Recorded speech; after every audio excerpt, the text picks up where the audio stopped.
The GameCube. Home to so many memories. Who could forget this cute little hexahedron housing so many incredible titles? It might not have been the most powerful console of its time, but what it lacked in specs, it more than made up for in personality. From weekend-long Smash Brothers tournaments to getting completely immersed in Wind Waker's high seas, the GameCube had a vibe that was uniquely its own. And while lots of its biggest games get plenty of love even today, there's one thing that still doesn't get talked about nearly enough: the music.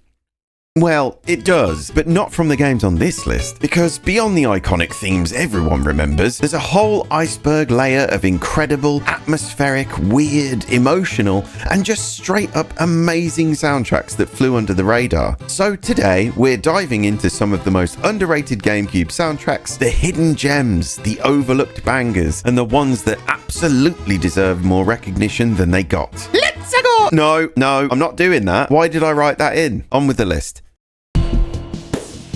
There were some stellar psychological thriller / horror titles on the GameCube, namely a handful of Resident Evil games and Eternal Darkness: Sanity's Requiem. But an oft overlooked game is Second Sight. Don't get me wrong, the game is not amazing, so I'm sorry if it's your favorite game. But what is amazing about Second Sight is its soundtrack. It captures a dark intensity packed with tension, using tons of unusual audio to create a movie-level soundscape. Whilst most psychological thriller games lean almost exclusively into atmospheric sound effects as the only musical accompaniment, Second Sight opts to blend that with actual melodic moments. Pianos playing dissonant melodies, pad chords washing over top, industrial drum breaks, and high strings. The composer, Graham Norgate, who also worked on the Time Splitter games, created something extremely special for Second Sight, giving us a soundtrack worth listening to outside of the boundaries of gameplay. If you're uneasy before even beginning to move through the game's world, you know the composer has done it justice. This soundtrack boasts rich, truly deep compositions that will unnerve even the toughest of gamers.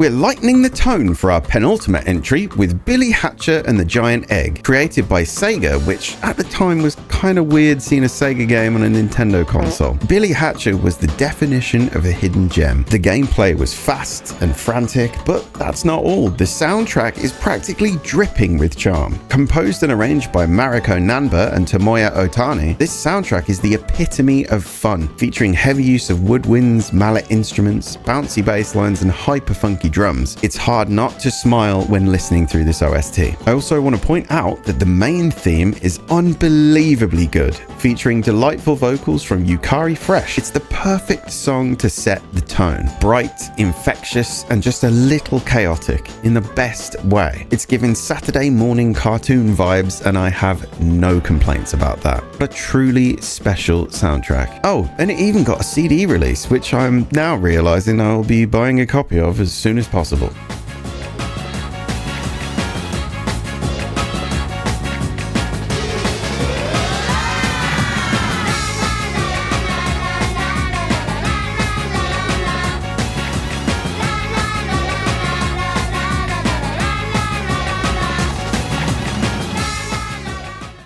For our final entry, and this is quite a weird one, we're taking a look at an IP that hasn't really had that much relevance since the early 80s, and that is Frogger. The GameCube game in question, Frogger's Adventures: The Rescue. Look, the game sucks, but the soundtrack rules. It's a weird place to land, boasting some seriously funky beats. Frogger's Adventures has no trouble in engaging your ears with memorable melodies, fantastic instrument choices, and a really tight mix on every track. It's super varied too. There's no limit on the style of music you'll hear in this OST. There's club bangers, heavy percussion focused tracks, wide, expansive dreamscape vibes, and even a harmonica, which I am all for. Although what caught my ear on the first listen through was a track written in 7/8, and it's not that common to hear game soundtracks featuring odd time signatures, let alone the unexpected bop featured in Frogger's Adventures. Overall, this soundtrack carries the game on its back, not unlike the Scorpion and the Frog, and in this comparison, the soundtrack is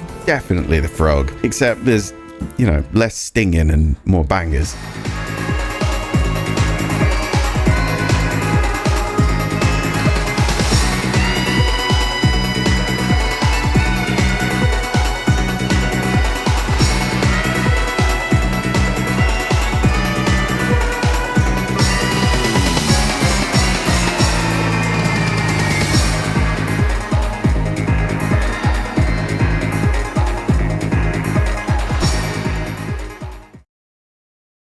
The GameCube really was a special console. It stood toe-to-toe with the original Xbox and the PS2, and despite the lower popularity in sales compared to the two aforementioned, it carved out an identity that still feels distinct all these years later. It was bold, a little weird, and completely unafraid to do its own thing, and that spirit bled into its music just as much as its games. These soundtracks are proof that some of the most interesting creative risks don't always come from the biggest titles or the most celebrated releases. Sometimes they're tucked away in overlooked corners, waiting for someone to hit play and just listen. So, whether you're revisiting old favorites or digging into these for the first time, give these soundtracks the attention they deserve, because the GameCube didn't just give us great games, it gave us entire worlds you could hear. Thanks so much for watching. I'll see you next time.